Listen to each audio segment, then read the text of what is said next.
Report میں بتایا گیا کہ نیتن یاہو نے بدھ کے روز اپنی عدالتی پیشی بھی منسوخ کر دی، جبکہ صدر اسحاق ہرزوگ نے نیو یارک کا دورہ حساس علاقائی صورتحال کے باعث ملتوی کر دیا ہے۔ امریکی صدر ڈونلڈ ٹرمپ نے بھی کہا ہے کہ ایران کے معاملے پر میرے اور نیتن یاہو کے درمیان اتفاق ہے، نیتن یاہو جو کہیں گے وہ کریں گے۔ اسرائیل اور امریکہ کی دوبارہ جنگ چھیڑنے کی تیاری کی خبروں پر ایران سے بھی بہت سخت رد عمل سامنے آیا ہے۔ ایرانی وزیر خارجہ عباس عراقچی نے کہا کہ جارحیت دوبارہ شروع کی گئی تو جنگ میں جو کچھ سیکھا ہے اس کی مدد سے مزید حیرت انگیز رد عمل دیا جائے گا، جبکہ پاسداران انقلاب نے خبردار کرتے ہوئے کہا کہ ایران کے خلاف جنگ شروع ہوئی تو خطے سے باہر تک پھیلے گی اور پچھلی جنگ میں اپنی تمام صلاحیتیں استعمال نہیں کی ہیں۔ اگر ایران کے خلاف کوئی کارروائی کی گئی تو اس کی نئی علاقائی اور غیر علاقائی صلاحیتیں فعال ہو جائیں گی۔ ایرانی پاسداران انقلاب کی جانب سے جاری بیان میں کہا گیا کہ اپنی طاقت سوشل میڈیا پر صرف کھوکھلے بیانات میں نہیں بلکہ میدان جنگ میں دکھائیں گے۔ دوسری جانب امریکی حملے میں تباہ ہونے والا ایران کا میناب اسکول ایک بار پھر خبروں میں آ گیا ہے، جس کی وجہ سے سینٹ کام کے سربراہ ایڈمرل بریڈ کوپر کا امریکی کانگریس کی کمیٹی کے سامنے کیا جانے والا دعویٰ ہے۔ اس کے مطابق میناب اسکول ایران کے کروز میزائل کے ایک فعال اڈے پر واقع تھا۔ ایڈمرل بریڈ کوپر نے منگل کو کانگریس کی ایک نگرانی کمیٹی کو بتایا کہ اسکول دراصل پاسداران انقلاب کی ایک فعال کروز میزائل بیس کے اندر واقع تھا، جس کے باعث اس حملے کی تحقیقات عام حملوں کے مقابلے میں زیادہ پیچیدہ ہو گئی ہے۔ کمیٹی کے سامنے پیشی کے موقع پر اسکائی نیوز کے صحافی مارک سٹون کمانڈر سینٹ کام پر برس پڑے۔ مارک سٹون نے کہا کہ کب تک میناب اسکول حملے کی تحقیقات کے پیچھے چھپے رہیں گے؟ آپ تمام حقائق ظاہر کیوں نہیں کرتے؟ مارک سٹون نے کہا کہ کیا آپ بتا سکتے ہیں کہ تحقیقات کب ختم ہوگی؟ لیکن admiral Brad Cooper Mark Stone کے سوال کا جواب دینے کی بجائے جان چھڑا کر نکل۔ رائٹرز نے بھی سینٹ کام کے سربراہ ایڈمرل بریڈ کوپر کے دعوے کا پول کھولا ہے۔ رائٹرز کے مطابق امریکی فوج کی ابتدائی تحقیقات سے ظاہر ہوتا ہے کہ اسکول کی تباہی کی ممکنہ ذمہ دار امریکی افواج تھیں۔ پینٹاگون نے ابتدائی رپورٹ کے بعد واقعے کی تحقیقات کا دائرہ وسیع کیا گیا۔ ایرانی وزارت خارجہ کے ترجمان اسماعیل بقائی نے ایڈمرل بریڈ کوپر کے دعوے کو بے بنیاد اور انتہائی افسوسناک جھوٹ قرار دیا۔ اسماعیل بقائی نے کہا ہے کہ تعلیمی ادارے کو اسکول کے اوقات میں نشانہ بنانا بین الاقوامی انسانی قوانین کی سنگین خلاف ورزی ہے اور واضح جنگی جرم ہے۔ جنہوں نے اس تباہ حملے کا حکم دیا اور اسے انجام دیا انہیں بین الاقوامی قانون کے تحت مکمل طور پر جواب دہ ٹھہرایا جانا چاہیے۔ مشرق وسطیٰ کی تازہ ترین ڈیولپمنٹ پر بات کر لیتے ہیں سابق سفیر ڈاکٹر جمیل احمد خان صاحب سے۔ ڈاکٹر صاحب، مشرق وسطیٰ میں ایک طرف جنگ کے بادل ہیں، دوسری جانب پاکستان کی سفارتی کوششوں میں بھی تیزی آئی ہے۔ محسن نقوی صاحب ایک بار پھر تہران پہنچ گئے ہیں۔ یہ جس تیزی سے ڈیولپمنٹس ہو رہی ہیں، کیا معاملات آپ کو کسی حل کی طرف جاتے ہوئے نظر آ رہے ہیں؟ جی ہاں، پاکستان کی جو میڈیشن اور ڈپلومیسی، پاکستان کی تیزی کا مطلب ان حالات اور واقعات میں، یہ جو حالات اور واقعات چل رہے ہیں اس میں پاکستان کی ڈپلومیسی کی تیزی کا مطلب یہی ہے کہ وہاں جنگ کی تیاریوں میں مزید تیزی آ گئی ہے۔ اور جنگ کی تیاریاں یعنی کہ ڈونلڈ ٹرمپ کی وہ دھمکیاں اور جو ڈپلائمنٹ اور ری ڈپلائمنٹ ان کی فوج کی ہے ایران کے سامنے، جو انہوں نے ساری کی ہوئی ہے، اپنی وار مشین کو تیار کیا ہوا ہے، تو اس سے اندازہ یہی ہوتا ہے کہ ہماری ڈپلومیسی کی بڑی سخت ضرورت پیش آ گئی تھی کہ ایران اور ساتھ ساتھ امریکہ، یہ آخری میں سمجھ رہا ہوں کہ آخری لاسٹ ڈچ ایفرٹس کی جا رہی ہے کہ کسی طریقے سے دونوں سائڈوں سے کچھ لچک ہو اور کچھ وہ راضی ہو جائیں ایک دوسرے کے پوائنٹس پر۔ اور وہ ہو کیا سکتا ہے؟ انریچمنٹ کے معاملے پہ زیادہ معاملہ اٹکا ہوا تھا، تو وہاں اگر کوئی لچک دکھاتے ہیں، مثال کے طور پر تھرڈ کنٹری میں یورینیم کو شفٹ کرنے کے لیے 20 سال کا جو ذکر ہو رہا تھا کہ بالکل ہی اس کو سسپینڈ کر دیا جائے، ہر قسم کی انریچمنٹ کو 20 سال سے کم کر کے 15 سال کا بھی بعد میں تقریباً راضی نامہ کی خبریں آ رہی تھیں، تو اب اس میں کوئی لچک دکھلائی ہوگی۔ اس کے ساتھ ساتھ جو ان کی جو ریلیکسیشن ہے، یعنی کہ جو مراد ہیں، یعنی جو ان کا حق ہے کہ فروزن ایسٹس ان کے ریلیز کیے جائیں، اس میں کچھ تو، اور یہ ساتھ ساتھ کے اسٹیٹ آف ہرمز کا جو فیوچر ہے، تو ان باتوں پہ اگر کوئی لچک دونوں سائڈوں سے ہوتی ہے تو پھر ہو سکتا ہے۔ اور یہ ہی اسی قسم کا پیغام ایسے حالات میں کہ 2 دن پہلے تو وہ آئے ہیں، ابھی مطلب 48 گھنٹے سے کم میں واپس جانا پڑا، یہ اس دھمکی کے بعد ہی گئے ہیں نا، جو ڈونلڈ ٹرمپ نے آخری دھمکیاں جو دی ہیں پچھلے 24 اور 48 گھنٹوں میں، اس کے بعد ہی اس کی ضرورت پڑی کہ کوئی اور نیا پیغام لے کے ڈونلڈ ٹرمپ کی طرف سے بھی لے کے، تاکہ ایران کو جا کے بتایا جائے کہ یہ معاملہ ہے۔ اور اب تیاری جو بھی میسج دیا ہوگا وہ یہی دیا ہوگا، اگر ہم اعادہ کریں اور ہم تجزیہ کریں جو اس وقت ہم سن رہے ہیں ڈونلڈ ٹرمپ کے طرف سے اور ان کی اپوزیشن کے طرف سے، اور جس طریقے سے باتیں ہم تک پہنچ رہی ہیں، تو اندازہ یہی ہوتا ہے کہ ان کی تیاری تو بالکل پوری طریقے سے، اور خود کہہ دیا ڈونلڈ ٹرمپ نے کہ 1 گھنٹہ رہ گیا تھا، میں نے تو 3 ممالک کے کہنے پر اس کو روک دیا ہے اور اب ہم تیار بیٹھے ہیں۔ پیٹ ہیگسیٹ پہلے یہی کہتے ہیں، جے ڈی وینس کہتے ہیں کہ جی ڈپلومیسی تو چل رہی ہے لیکن ہم نے اپنی تیاری کی ہوئی ہے۔ یہی ہے ڈپلومیسی جو جے ڈی وینس بتا رہے ہیں، جس پہ کہ ہمارے نقوی صاحب، محسن نقوی صاحب وہاں گئے ہیں، اسی ڈپلومیسی کا ذکر ہو رہا ہے، اور اس میں جو رزلٹ اگلے 24 گھنٹے میں آئے گا اسی کی بنیاد پر آپ کو اندازہ ہو جائے گا کہ یہ جو آخری ایک ضرب لگانے کی کوشش کی جا رہی ہے، جس میں وہ کہتے ہیں کہ شارٹ ہوگا اور بہت ہی لیتھل ہوگا، یہ ڈونلڈ ٹرمپ اپنے انگریزی میں بیان فرماتے ہیں کہ یہ زیادہ عرصے کی جنگ نہیں ہوگی، لیکن اس کا مطلب کیا ہوا؟ اس کا مطلب یہ ہوا کہ ڈیگو گارشیا سے بھی جہاز اڑیں گے، اور یہاں اس پورے علاقے میں مڈل ایسٹ کو اگر احاطہ کریں تو 800 سے لے کے 1000 تک ان کے پاس لڑاکا جہاز موجود ہیں، جو ان کے جنگی جہازوں کے اوپر بھی لدے ہوئے ہیں اور بیسز پر بھی لدے ہوئے ہیں۔ یہ اور بات ہے کہ ان کے کافی جہاز جو کہ ان کے کانگریس میں اور جو ان کے فارن افیئرس کمیٹی اور ڈیفنس کمیٹی کے سامنے حقائق سامنے آئے ہیں، اس میں اب تو بات واضح ہو گئی ہے کہ ان کو 49 کے قریب، 49 کے قریب جہازوں کو نقصان پہنچا ہے یا ڈیمیج ہوئے ہیں کمپلیٹ پچھلے اس میں، اور یہی ایران کہہ رہا ہے کہ اس مرتبہ بھی اگر آپ آئے تو ہم اسی قسم کی آپ کو اس سے زیادہ تیاری کے ساتھ ہم آپ کے پہنچائیں گے نقصان۔ جی اچھا جمیل احمد صاحب، صدر ٹرمپ نے گزشتہ روز عرب ممالک کے کہنے پر کہا کہ میں نے ایران کے اوپر حملہ مؤخر کیا ہے، آج پھر وہ 2 دن بعد حملے کے حوالے سے کہہ رہے ہیں ایک سبق سکھانا ضروری ہے۔ جے ڈی وینس نے بھی کہا ہے کہ امریکہ حملے کے لیے تیار ہے مگر ہماری پہلی ترجیح مذاکرات ہیں۔ کیا پھر حملے کی دھمکیاں صرف پریشر ٹیکٹکس ہیں؟ اگر ترازو کے پلڑے میں ڈال دیں وہ دھمکیاں، وہ ڈیکلریشن جو جنگ کی ہیں، اور وہ باتیں جو کہ ڈپلومیسی کی ہیں، انکلوڈنگ یہ 3 کنٹریز جو قطر، سعودی عربیہ اور یو اے ای کے کہنے پر 1 گھنٹہ پہلے، یعنی 1 گھنٹے کے بعد انہوں نے حملہ کرنا تھا اور انہوں نے اپنا ارادہ ترک کیا، اور کہتے ہیں اب اگلے 1-2 دن کی بات ہے، اور تو یہ پلڑے میں بھاری وزن پڑتا ہے زیادہ ان دھمکیوں کا، ان تیاریوں کا، اور اس پوری ساز و سامان اور منصوبے کا جس کے تحت حملے کا ارادہ کیا گیا ہے اور اناؤنس کیا گیا ہے، اعلان کیا گیا ہے، تو وہ پلڑا زیادہ بھاری معلوم ہو رہا ہے۔ جس کو دوسرے انداز میں اگر کہیں تو یہ محسوس ہوتا ہے کہ چانسز زیادہ یہی ہیں۔ اب محسن نقوی صاحب کی کچھ گفتگو اگر میں نہیں سمجھتا کہ منظر عام پر آئے گی جو لے کے گئے ہیں وہ پیغام، لیکن اگر کچھ اندازہ ہو جائے گا تو آپ کو اگلے چند گھنٹوں میں مزید پتہ پڑ جائے گا کہ یہ پلڑا کون سی سائٹ پہ زیادہ بھاری ہوتا ہے۔ اب تک کے مطابق یہ جنگ کے بادل بڑی تیزی سے وہ گھٹائیں چھا رہی ہیں اور بادل منڈلا رہے ہیں، تو معلوم یہی ہوتا ہے کہ حملہ ایران پر کرنے کا ارادہ لیے بیٹھے، لیکن اس کے برعکس نقصان بھی اس دفعہ زیادہ ہوگا۔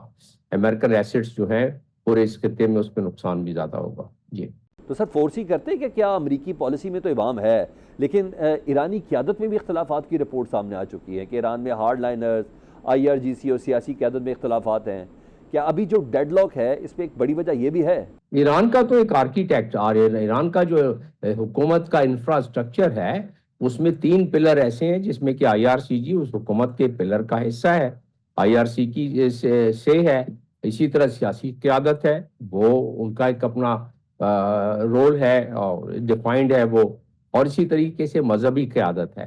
یہ تینوں قیادتیں جو ہیں ان کی آمیزش اور ان کے ملنے کے بعد پھر جا کے ان کے پورے فیصلے ہوتے ہیں، لیکن جنگ کے معاملات میں زیادہ تر فیصلے IRGC کے وہ مانے جاتے ہیں، تو لہٰذا اور کیونکہ جنگی معاملات کو IRGC ہی زیادہ سمجھتا ہے، اس لیے وہ ان کی بات کو زیادہ اہمیت دینی پڑتی بھی ہے۔ اور دوسری بات یہ ہے کہ in like other countries, IRGC وہ نہ صرف فوج تو اپنی جگہ پہ انہوں نے سنبھالی ہوئی ہے اور وہ بہترین ان کے مراد بھی ہیں، ساز و سامان بھی ہے، اور وہ مذہبی لحاظ سے اور ملٹری لحاظ سے بڑے تیار اور موٹیویٹڈ ہوتے ہیں کہ وہ لڑائی کر سکیں اپنی اور اس کی تیاری بھی رکھ سکیں۔ تو اسی طریقے سے ان کے جو ادارے ہیں مختلف ایران کے ان اداروں میں بھی ان کی سے ہوتی ہے، ان کے آدمی ہوتے ہیں. تو لہذا اس انفراسٹرکچر کو اگر آپ دیکھیں تو اختلافات نہیں، میں اس کو نہیں کہوں گا، میں کہوں گا کہ ان کا انفراسٹرکچر جو ہے اس کے مطابق کچھ ایسے ڈسینڈنگ بیانات کبھی اور وہ جان کے بھی محسوس ہوتا ہے کہ جان کے بھی دیے جا رہے ہیں تاکہ ایک طرف سے دروازہ کھلا رہے ڈپلومیسی کا، جیسے جیڈی وینس نے آج بیان دیا کہ ڈپلومیسی کو زیادہ پریفر کیا جائے گا ڈونلڈ ٹرمپ کی طرف سے، لیکن ڈونلڈ ٹرمپ یہ نہیں کہتے ہیں، وہ حملے کی زیادہ بات کرتے ہیں اور ڈپلومیسی کی کم کرتے ہیں. اسی طریقے سے جب IRCG بات کرے گی تو ڈپلومیسی کی بات کم کرے گی یا نہیں کرے گی، وہ حملے کا جواب حملے سے دینے کی بات کرے گی، اسی کی ان کے مینڈیٹ یہی ہے. لیکن جب سیاسی قیادت ایران کی بات کرے گی تو ڈپلومیسی کی زیادہ بات کرتی، حالانکہ ان کے سب سے بڑا جو ڈپلومیٹ ہے عراقچی صاحب، انہوں نے کہہ دیا ہے کہ اس دفعہ اگر ہم پر حملہ کیا گیا تو اس دفعہ ہم نے اپنی تیاری آپ کی تمام حرکات و سکنات، عسکری حرکات و سکنات کو دیکھ کے ہم نے بھی کی ہوئی ہے، اور اس دفعہ ہم اپنی آپ کو ایسی سرپرائز دیں گے جو آپ نے دیکھے نہیں ہوں گے. یہ ڈونلڈ ٹرمپ کو اور امریکہ کو دھمکی دیتے ہوئے عراقچی صاحب. اس کا مطلب کیا ہوا کہ اگر ڈپلومیٹ اس قسم کی جواب دیتا ہے، بڑے جچے تو الفاظ میں دیا لیکن جواب دیتا ہے، تو اس کا مطلب یہ ہے کہ معاملہ حدت اور شدت تھوڑی بڑھ گئی ہے. جی. اور اس طرح نظر کریں تو صدر ٹرمپ کے دورہ چین کے بعد پیوٹن نے چین کا دورہ کیا ہے، صدر شی جن سے ملاقات ہوئی ہے جس میں صدر کہہ رہے ہیں کہ مشرق وسطیٰ میں تنازع کا دوبارہ آغاز ناقابل قبول ہوگا. یہ دونوں ممالک ایران کے بھی قریب ہیں، اگر جنگ دوبارہ شروع ہوتی ہے تو کیا یہ پیغام ہے کہ روس اور چین بھی اس میں شامل ہوں گے؟ نہیں، دیکھیں چین اور روس ڈائریکٹ شامل ہونے کے ان کا امکانات تو نہ ہونے کے برابر ہیں، کیونکہ چین یا روس یا دونوں اگر کہیں بھی شامل ہوتے ہیں تو تیسری عالمی جنگ چھڑ جائے گی. ہاں، سپورٹ زیادہ بڑھ سکتی ہے، جس طرح کہ پہلے بھی سپورٹ جاری رہی چائنا کو، لیکن چین نے کبھی نہیں مانا کہ ہم سپورٹ کر رہے ہیں اپنا عسکری لحاظ سے. اور اسی طریقے سے رشیا تو پھر بھی مان جاتا ہے کہ ہم نے کچھ ان کو ساز و سامان دیا ہے، اور چائنا تو وہ بھی اس چیز کو، کیونکہ چائنا کی فارن پالیسی میں یہ ہے کہ وہ کسی دوسرے ملک کی کانفلکٹ میں حمایت نہیں کرے گا اور مدد نہیں کرے گا. تو اس لحاظ سے اگر دیکھا جائے تو نہیں، یہ دونوں ممالک مل کے امریکہ کے سامنے کھڑے نہیں ہو جائیں گے. ہاں، سفارتی لحاظ سے جیسے کہ 112 ممالک نے اسپانسر کیا اور ایک ریزولوشن پینڈنگ پڑا ہوا ہے سیکورٹی کونسل میں کہ ایران کو زبردستی روکا جائے، یعنی چیپٹر 7 کے تحت ریزولوشن پاس کیا جائے آبنہ ہرمز کے لیے، لیکن یہ چائنا اور رشیا ہی ہیں جن کی وجہ سے وہ ریزولوشن پیش اور ٹیبل نہیں کیا جا رہا ہے، کیونکہ ان دونوں ممالک نے کہہ دیا ہے کہ ہم اس کو ویٹو کر دیں گے. تو اس لحاظ سے تو ہاں بالکل وہ حمایت کر رہے ہیں، لیکن عسکری لحاظ سے کہ اپنے جہاز لا کے کھڑے کر دیں، اپنی بحری بیڑا لا کے کھڑا کر دیں، اس کے آثار بالکل نہ ہونے کے برابر ہیں.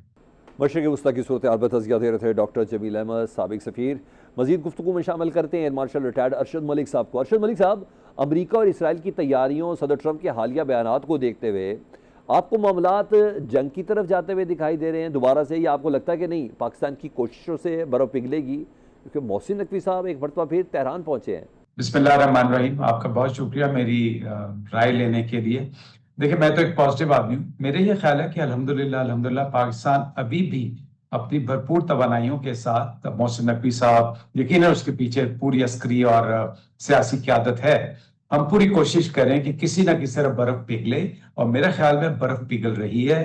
جس طرح آپ نے دیکھا کہ نام اس دفعہ انہوں نے UAE، سعودی عرب اور قطر کا بھی لیا، تو شاید وہ لوگ بھی اسی چکر میں ہیں، کیونکہ وہ بھی اب جنگ افورڈ نہیں کر سکتے، کیونکہ جنگ کا جو براہ راست اثر آنا ہے وہ امریکہ پہ تو نہیں آنا. امریکہ کی معیشت کو بھی ہم ڈسکس نہیں کرتے، لیکن جو نقصان خلیجی ریاستوں کا آنا ہے وہ بہت بھیانک ہوتا جائے گا.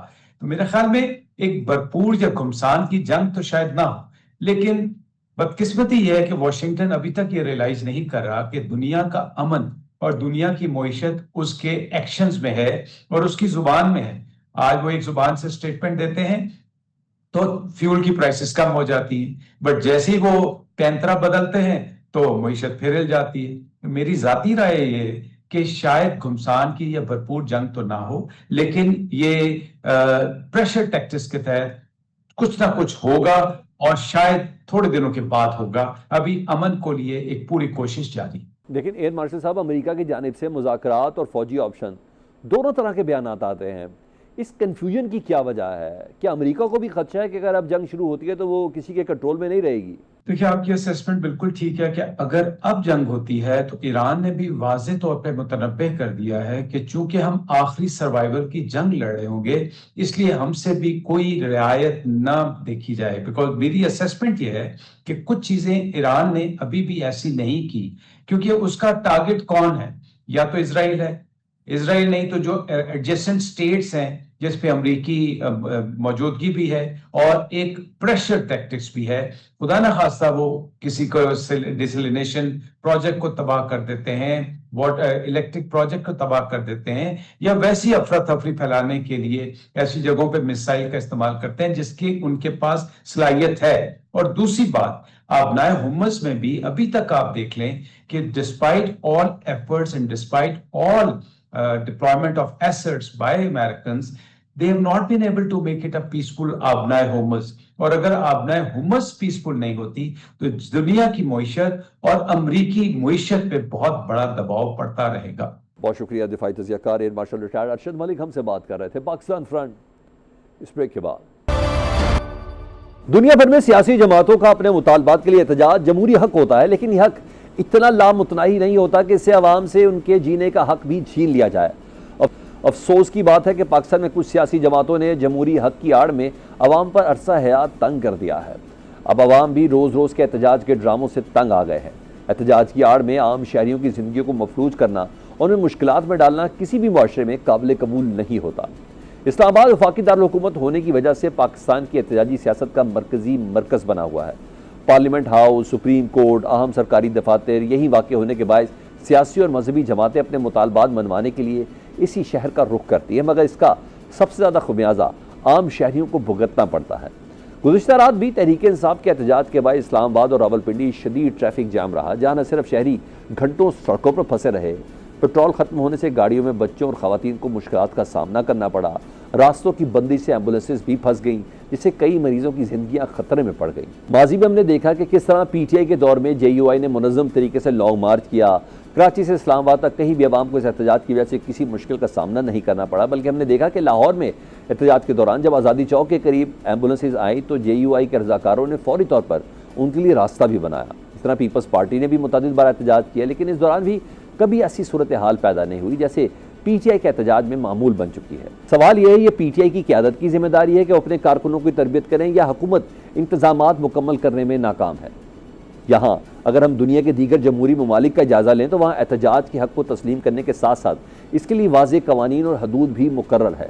برطانیہ میں پرامن احتجاج ایک تسلیم شدہ حق ہے، تاہم اگر کوئی ریلی یا مارچ نکالنا ہو تو پولیس کو پیشگی اطلاع دینا ضروری ہوتا ہے، جبکہ مخصوص مقامات جیسے ہائیڈ پارک، ٹریفالگر اسکوائر اور وائٹ ہال کو مظاہروں کے لیے مختص کیا گیا ہے.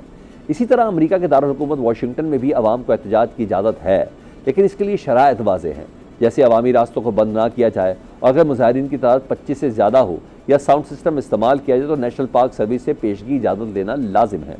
ان مثالوں سے واضح ہوتا ہے کہ مہذب معاشروں میں احتجاج کو ایک منظم طریقہ کار کے تحت کیا جاتا ہے تاکہ شہریوں کی روزمرہ زندگی متاثر نہ ہو. پاکستان میں بھی ضرورت اس امر کی ہے کہ احتجاج کے حق کو برقرار رکھتے ہوئے ایک ایسا نظام وضع کیا جائے جس میں عوام کے حقوق اور سہولت دونوں کا تحفظ ممکن ہو تاکہ جمہوریت بھی مضبوط ہو اور عام شہری بھی مشکلات سے محفوظ رہ سکے. اس میں کوئی شک نہیں کہ دنیا بھر میں سیاسی جماعتوں کا احتجاج وہ بھی اپنے حق کے لیے اس کو جمہوریت کا حسن کہتے ہیں، لیکن پاکستان میں معاملہ صرف بالکل مختلف نظر آ رہا ہے. اس پر بات کر لیتے ہیں. ایک سینئر سیاسی کارکن ہیں مسلم لیگ نون سے، ان فیکٹ ان کا تعلق ہے زاہد خان صاحب سے.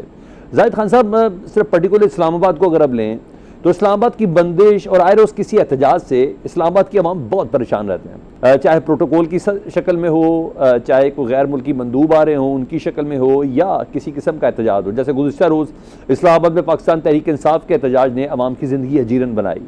کیا وجہ ہے کہ حکومت کے پاس کوئی واضح حکمت عملی کیوں نہیں ہے کہ اگر شہر میں احتجاج ہو بھی رہا ہو تو کم از کم عوام پریشان نہ ہو؟ دیکھیے، ایک بات واضح ہے، ایک تو آپ کے ساتھ میں پروگرام جب بھی کرتا ہوں مجھے مزہ آتا ہے کیونکہ آپ جو سوال کرتے ہیں وہ بہت اچھے اور پھر سنتے بھی ہوں اس کے جواب، ایگری یا ایگری نہ اور بات ہو. دیکھیے، حقیقت ہے کہ اس وقت جو دنیا کی بھی حالات آپ کے سامنے ہیں، ایران اور امریکہ کی، اور پھر ہمارے لیے تو سب سے بڑی جو مسئلہ ہے وہ دہشت گردی کا ہے. ہماری تو پختونخوا میں ایک ناسور ہے، بلوچستان الگ ہے، یہ جو ہمارے پختونخوا ہے وہ الگ ناسور ہے، وہاں پہ جو صورتحال ہے آپ کے سامنے ہے. اور اس وجہ سے جب بھی اسلام آباد، چونکہ وہ کوشش یہی کرتے ہیں کہ اسلام آباد کے اوپر اٹیک ہو، تو اس لیے پھر حکومت کو وہ کرنی پڑتی ہے. ورنہ یہ آپ صحیح کہہ رہے ہیں کہ عوام تو ظاہر ہے کہ بیزار ہوتے ہیں، عوام کو تو تکلیف ہوتے ہیں، لیکن اگر سیکورٹی کے معاملات ایسے ہیں کہ خاص کر کیونکہ اسلام آباد ایسا شہر ہے کہ اس میں ساری دنیا کے ڈپلومیٹس رہتے ٹھیک. ہیں، اور وہ پھر ہمارے لیے بہت نگرانی و بدنامی کا سبب بنتا ہے. تو اس لیے حکومت کا زیادہ فوکس اسلام آباد پہ ہوتا ہے تاکہ اس کو دہشت گردی سے دور رکھا جائے.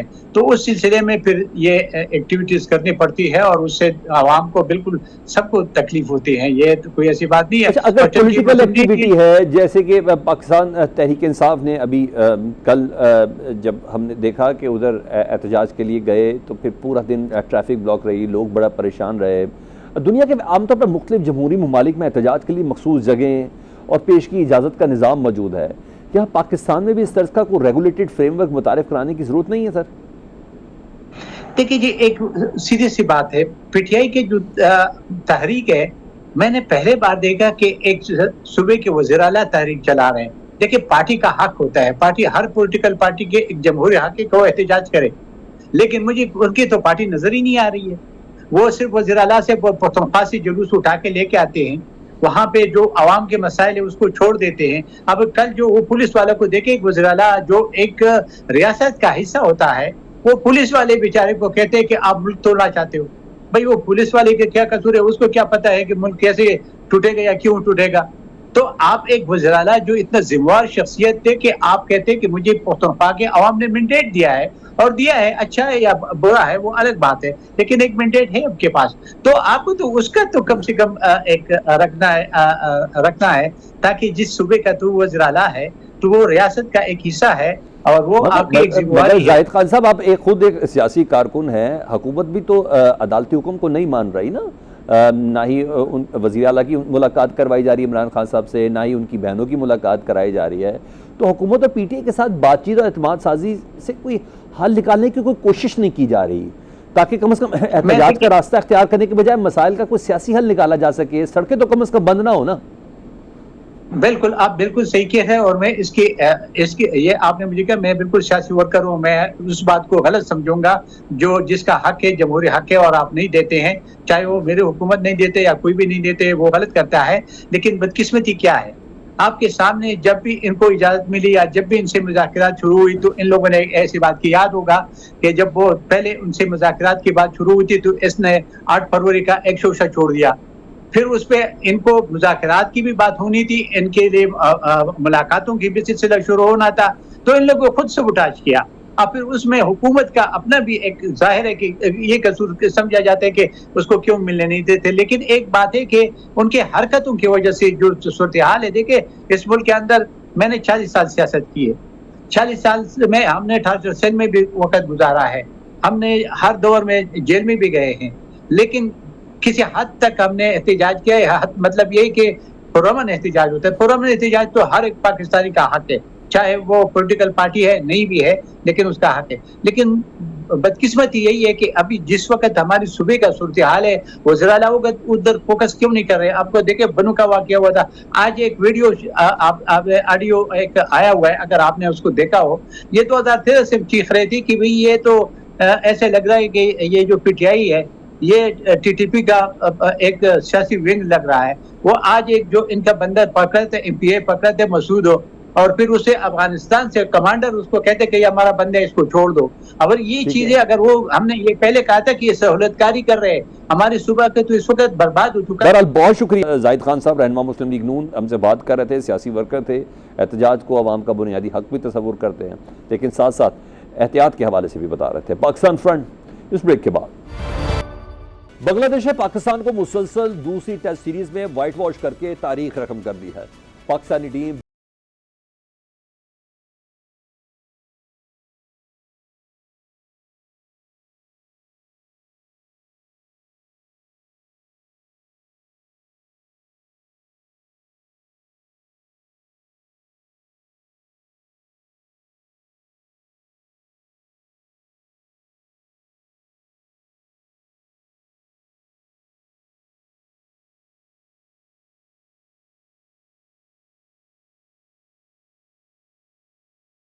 سود ایک بار پھر امتحان میں ناکام رہے. پہلے ٹیسٹ کی دونوں اننگز میں کپتان صرف 11 رنز بنا سکے، جبکہ دوسرے ٹیسٹ کی پہلی اننگز میں 21 اور دوسری اننگز میں 71 رنز ہی بنا سکے. یعنی وہ بطور کپتان ٹیم کو فرنٹ سے لیڈ کرنے میں ناکام رہے. سعود شکیل جنہیں ٹیسٹ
شکست کے بعد پاکستان آئی سی سی ٹیسٹ رینکنگ میں 8ویں نمبر پر جا گرا ہے، جبکہ بنگلہ دیش 5ویں پوزیشن پر پہنچ گیا ہے.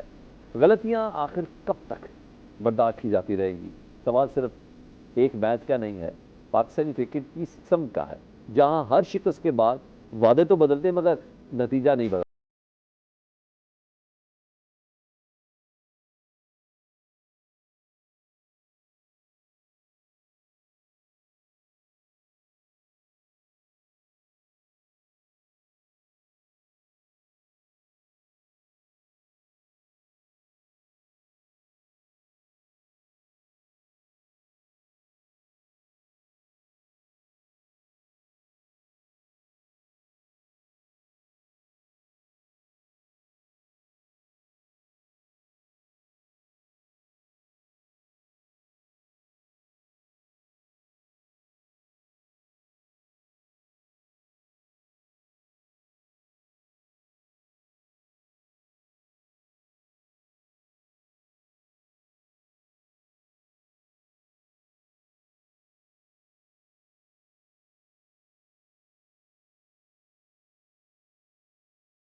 کو فیصلہ کریں تاکہ میدان میں گرین شرٹس کی شکستوں کے سلسلے کو تھوڑی بریک لگ سکے. پاکستان نے بنگلہ دیش کے خلاف وائٹ واش ریسیو کیا ہے. اس پر بات کر لیتے ہیں سپورٹ اینالسٹ مرزا اقبال بیگ صاحب سے. بیگ صاحب، پہلے بنگلہ دیش نے ہمیں ہمارے ہوم گراؤنڈ پر وائٹ واش کیا، اب انہوں نے اپنے ہوم گراؤنڈ پر بھی پاکستان کو وائٹ واش کر دیا ہے. تو پاکستان کی کرکٹ کو ہوا کیا سر؟ بنگلہ دیش سے back to back 2 clean sweep, یہ تو بڑی ہزیمت ہے. دیکھیں، پاکستان کرکٹ جو ہے وہ 2024 سے ہی زوال کی طرف گامزن ہے. جب ہم T20 ورلڈ کپ میں اگلے مرحلے کے لیے کوالیفائی نہیں کر سکے، ہمیں زمبابوے کی ٹیم نے T20 میں ہرایا، ون ڈے میں ہرایا، ٹیسٹ میچز میں ہماری پرفارمنس، ہم نے پاکستان سے باہر گزشتہ جو 7 ٹیسٹ میچز کھیلے، 7 کے 7 میں ہمیں شکست ہوئی ہے. 3 میچ ہم آسٹریلیا کے خلاف آسٹریلیا میں ہارے، 2 ساؤتھ افریقہ کے خلاف ساؤتھ افریقہ میں، اور 2 یہاں بنگلہ دیش کے خلاف. تو اس کا مطلب یہ ہوا کہ ٹیم کی کارکردگی کا معیار بہتری کی طرف جانے کے بجائے پستی کی طرف گامزن ہے. اس کی کئی وجوہات ہیں. ایک تو آپ کا کپتانی کا میوزیکل چیئر گیم جاری ہے. دوسرے، آپ کے سلیکٹرز جو ہیں ان کے حوالے سے بھی ان میں بھی کوئی مستقل مزاجی نہیں ہے کہ کبھی عبدالرزاق ہوتے ہیں سلیکٹر، کبھی وہاب ریاض، کبھی محمد یوسف، کبھی محمد علیم ڈار، کبھی اظہر علی. تو آپ کی چینجز آتی ہیں، کبھی مصباح آ جاتے ہیں، کبھی سرفراز آ جاتے ہیں. تو یہ تبدیلیوں کی وجہ سے ٹیم کی کارکردگی پر بڑی اثر پڑتا ہے. اور جن لڑکوں کا آپ سلیکشن کرتے ہیں، جو بھی سلیکٹر آتا ہے وہ اپنے حساب سے کھلاڑیوں کو، جو ٹرسٹڈ پلیئرز ہیں ان کو ٹیم میں لاتا ہے، جس کی وجہ سے پاکستانی ٹیم کی کارکردگی دن بدن روبہ زوال ہے. اچھا مرزا اقبال بیگ صاحب، دوسرے ٹیسٹ میں بیٹرز نے تھوڑی مزاحمت دکھائی تھی، لیکن حقیقت یہ ہے کہ اوورآل پوری سیریز میں تینوں شعبوں میں ہماری ٹیم فیل ہی ہوئی ہے. کیا وجوہات ہے؟ فٹنس ہے؟ مسئلہ کیا ہے؟ نہ بالنگ ہو رہی ہے، نہ فیلڈنگ ہو رہی ہے، نہ بیٹنگ ہو رہی ہے، سکلز کی کمی ہے، کیا سمجھتے ہیں آپ؟ دیکھیں، کسی بھی کئی وجوہات ہیں. ایک تو ہمارے بیٹسمینوں کا جو مائنڈ سیٹ ہے وہ T20 کرکٹ کا ہو گیا ہے کہ بس اس میں 20 اوورز میں ہے، بیٹنگ آ گئی تو لپاڑے مارنے. ٹیسٹ کرکٹ کا حسن الگ ہے. ٹیسٹ کرکٹ 150 برس سے ہو رہی ہے اور اس میں مہارت کا، جس طرح آپ نے کہا اسکلز کا امتحان ہوتا ہے کہ آپ میں کتنا ٹیمپرامنٹ ہے، کتنی اسکل ہے. اب ہمارے بولر جو ہیں وہ T20 کرکٹ میں 4 اوورز کراتے ہیں، 2 اوورز کا ایک اسپیل کرتے ہیں، 2 اوورز کا ایک اسپیل کرتے ہیں. اور پھر جب لانگر ورژن میں جاتے ہیں ٹیسٹ کرکٹ میں، جو ریڈ بال کرکٹ ہے، وہاں ان سے پھر بالنگ نہیں ہوتی. تو بہت ساری چیزیں، یہ T20 کرکٹ جو ہے یہ ٹیسٹ کرکٹ کی پرفارمنس پر بری طریقے سے اثر انداز ہو رہی ہے، جس کی وجہ سے آپ کی ٹیسٹ کی کارکردگی زوال کی طرف گامزن ہے. اب آپ دیکھیں ورلڈ ٹیسٹ چیمپئن شپ کی پوائنٹس ٹیبل پر ہم 8ویں نمبر پر آ گئے اور بنگلہ دیش جو ہے وہ 5ویں نمبر پر چلا گیا. اب آپ اس سے اندازہ لگا لیں کہ ہماری کارکردگی بجائے بہتر ہونے کے نیچے کی طرف جا رہی ہے. بہت شکریہ. اسپورٹس اینالسٹ مرزا اقبال بیگ ہم سے بات کر رہے تھے. پاکستان فرنٹ سے سلمان حیدر کو اجازت دیجیے. اللہ حافظ.